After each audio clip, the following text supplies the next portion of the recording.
Hey all, it's Tim with you on this Thanksgiving evening, or Thanksgiving Eve.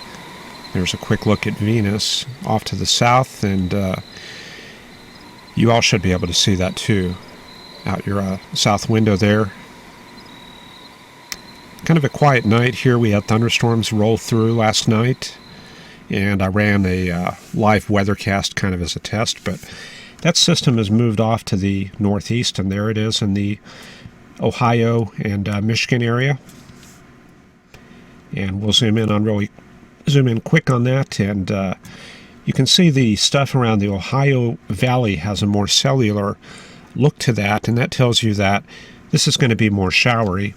And as you go north, we have a more fibrous appearance, so this is more suggestive of snow. And this stuff here is driven by by some warm air advection coming up from the south, and this here is a little bit more driven by upper level patterns. But overall, that's not causing too much trouble as far as there's probably a lot of traffic out there, and I was looking at Google Streets and trying to see if there was any traffic problems, because I remember about 10 or 15 years ago traveling on Thanksgiving, it used to be really bad out there, and I don't know if it's still like that or not.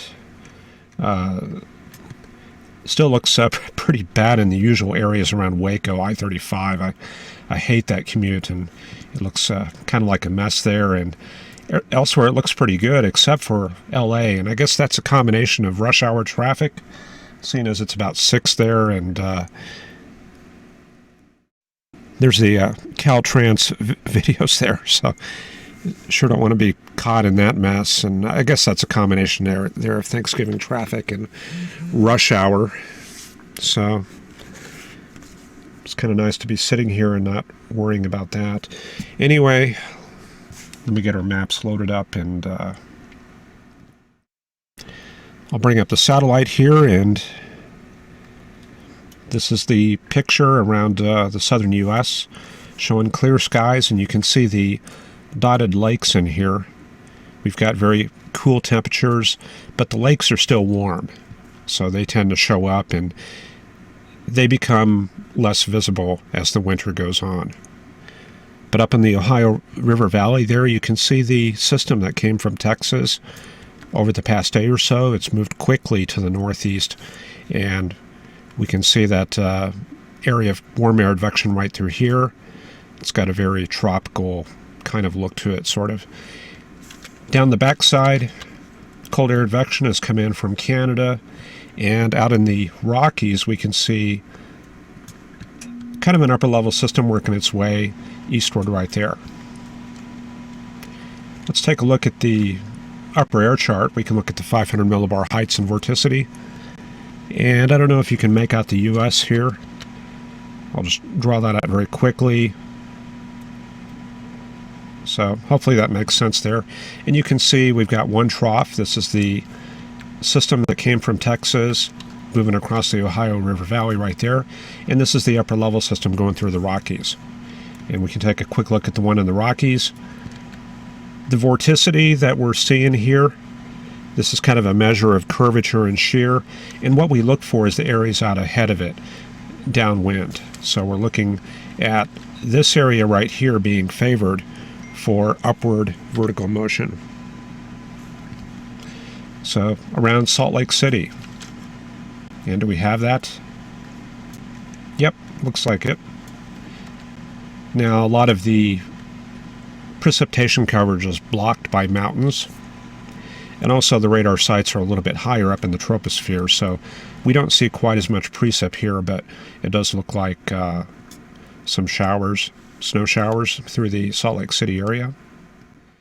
And then the other area out in the Midwest, remember ahead of the vorticity max, we're looking at this area right here being favored for upward vertical motion. So this is kind of diagnosing a combination of upper level lift and some warm air advection. And out here, that's some of the upper level lift right there. So this is a closer look at those showers in Ohio and Indiana, and it looks like some of it is convective as you go further south. Deeply convective, I should say. Tops up to about maybe 25,000, 30,000 there. So this is heading through the Dayton and Cincinnati area. Then let's take a look at the, let's do the thickness real quick. And this will kind of get our thermal structure nailed down across the U.S. This is the 0Z 6-hour GFS forecast. And remember, we look for thickness packing, and it looks like the ribbon of thickness is pretty broad. It goes pretty far north and south through the Carolinas all the way up to Ontario. So where would we put the fronts? Maybe down here. Some people might be inclined to put it a little further north here. Going strictly by the thickness, I would probably just do that and bring the cold front like that and maybe an occlusion northward. But we have to kind of resolve that with the surface chart. But in any case, this southerly flow we have over the warm front, that will help create lift in this area here, in this warm sector. Further out to the west, we've got the lee side trough, and that's a result of the strong westerly winds across the Rockies. And then a little bit further west, we can start picking up that upper level system going through Utah and Nevada. And remember we diagnosed it kind of in this area right here. And we can see there's not much of a surface reflection to that. All we see is kind of like a high pressure area in California and a ridge going into Idaho. There's that lee side trough out to the west, and we're just not seeing that system in Utah. So that's mostly a mid and upper level system, but that doesn't mean that we can't get effects down at the surface from that. So now we'll take a look at the surface chart and see if we can find that Midwest system. And we can see a definite difference in the wind flow. So we have westerly winds in Missouri and into Illinois, into Arkansas. And ahead of that, we've got this warm southerly flow. So in between, we're going to find a front in there somewhere. So let's look around and see if we can find that front. Well, the cold front is pretty obvious, so that's going to go something like that. Then we're looking for that warm front. Well, we start out to the south and we can see 66, 63, kind of hazy conditions in Alabama, 64 at Huntsville, and then it falls off. So I think that initial analysis we had on the thickness chart, I think that looked pretty good there. So we'll place the front, maybe something like that right there. And then north of that, we expect to find the upward vertical motion. That's the so-called overrunning, but that's actually what we refer to as isentropic lift. That's probably a topic for another presentation here. So, warm front, basically from about Memphis to Huntsville. We can match that up with the radar. So we're going to be looking at something like this right here. And you can see that a lot of the precip starts along and north of that boundary. Once you go south of there, you don't have much of a source of lift. So that's kind of all how that all works together.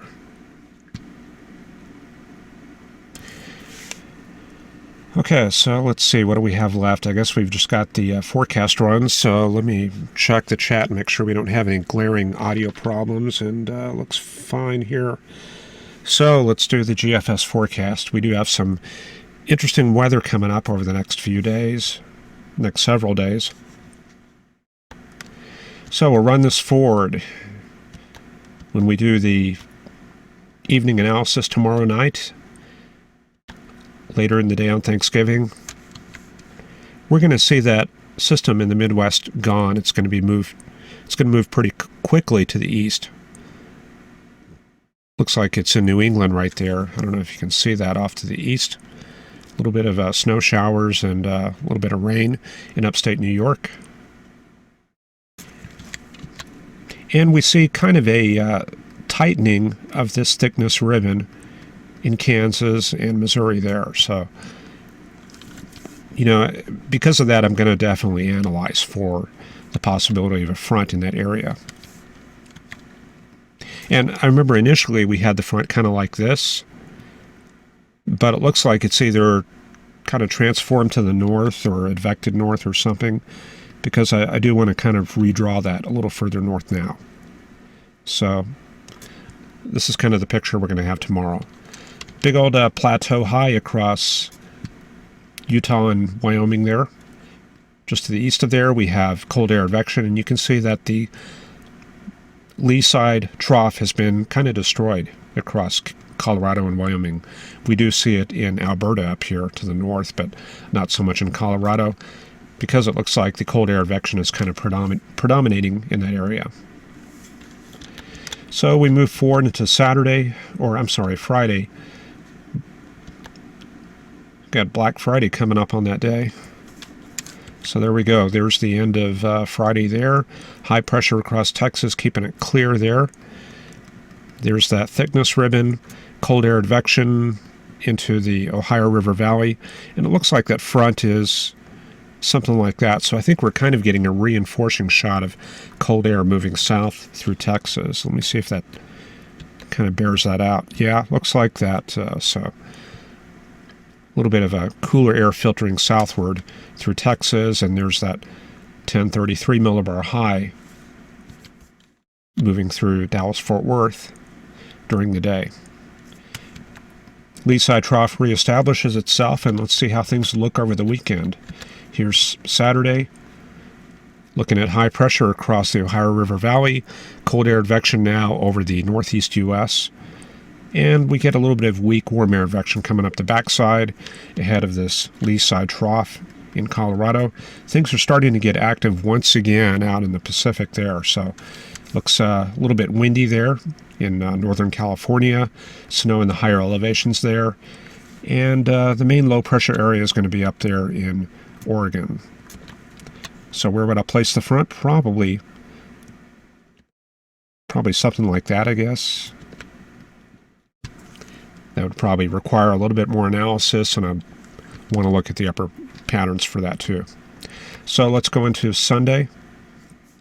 Sunday, now we've got a Pacific system moving in.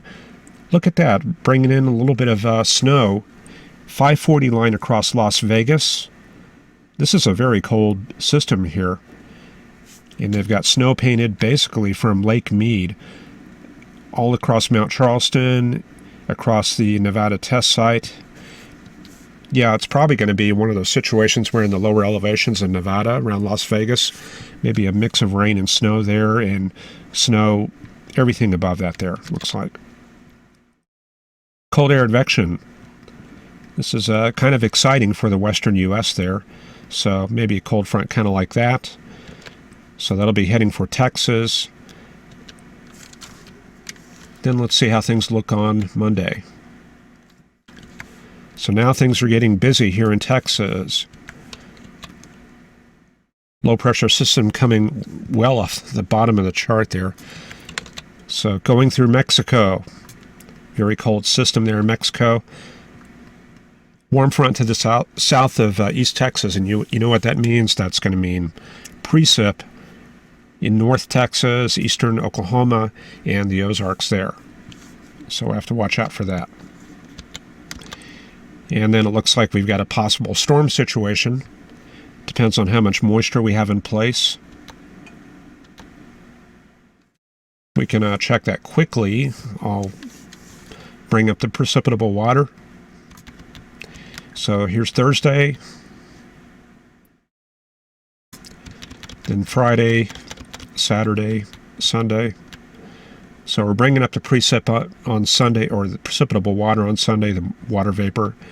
And then Tuesday, when that system comes out of Mexico right here, we've got 1.5 inches of precipitable water around the I-35 area of Texas right there. So that's going to be supportive of thunderstorms. We're going to have to keep an eye on that right there. And you can see, looks like most of the southern U.S. is going to be under the gun for this thing. So we're talking about Monday, Tuesday, and Wednesday next week. There goes the system right there. heading off into the eastern U.S. and large area of cold air advection coming in Thursday, December 1st. This looks like another lee side trough developing here. Very unsettled pattern here in the Pacific Northwest. Looks like very strong cold air advection developing here. We have to see how that pans out.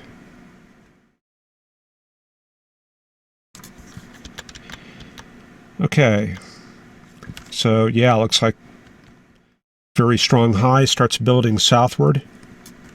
And we have an inverted trough in this area right here. This looks to be frontal. So it looks like another shot of cold air coming southward Friday, December 2nd. And yeah, things are developing once again in Texas. A little bit of deja vu here. More lift across North Texas. This is Friday, December 2nd. So it looks like we're getting into an active pattern here. And then things get busy way up in Canada. We're 276 hours. This is way out in the future, December 5th. But look what's going on here in Alberta. This is a Arctic system starting to develop and probably punch southward. So yeah, you can see this building in. So we're looking at something like that here. This looks to be like maybe a 1050, 1055 millibar high, which is very strong. And that moves southward into the Central Plains Thursday, December 8th. And we get a little bit of cyclogenesis out ahead of that right there. But that's a big chunk of air that continues pushing southward, and that reaches Texas by Friday, December 9th here. 384 hours out. This is way off in the future. And painting out some very wintry weather, apparently, with when we have a high pressure area like this, big old 1050 millibar high. Very strong upslope flow into Texas, and with this troughing out to the west, that's going to support a lot of overrunning when you get into the mid-levels. A lot of that flow is being carried over the top of the air mass, so very strong isentropic lift. And that is what gets precip going in this area here when we have these very strong polar outbreaks. Now, one issue with this forecast that I need to show you on the GFS. Let me get these charts set up here. Okay, let me run this forward to December 3rd. Okay, so this is Saturday, December 3rd. You can see we're getting a little bit of northerly flow on the west coast. And then this is right around the time that Arctic outbreak starts moving into the western U.S.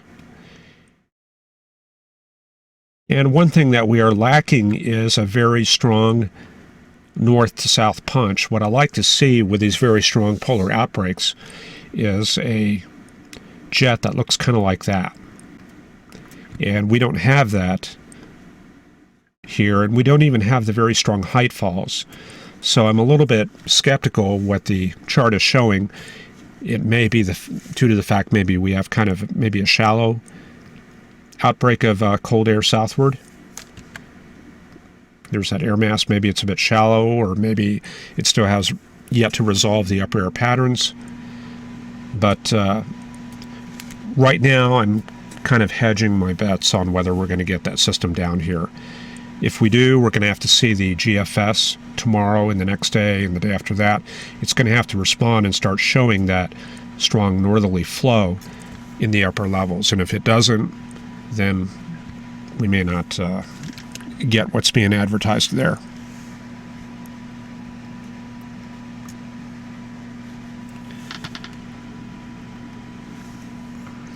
Okay, I guess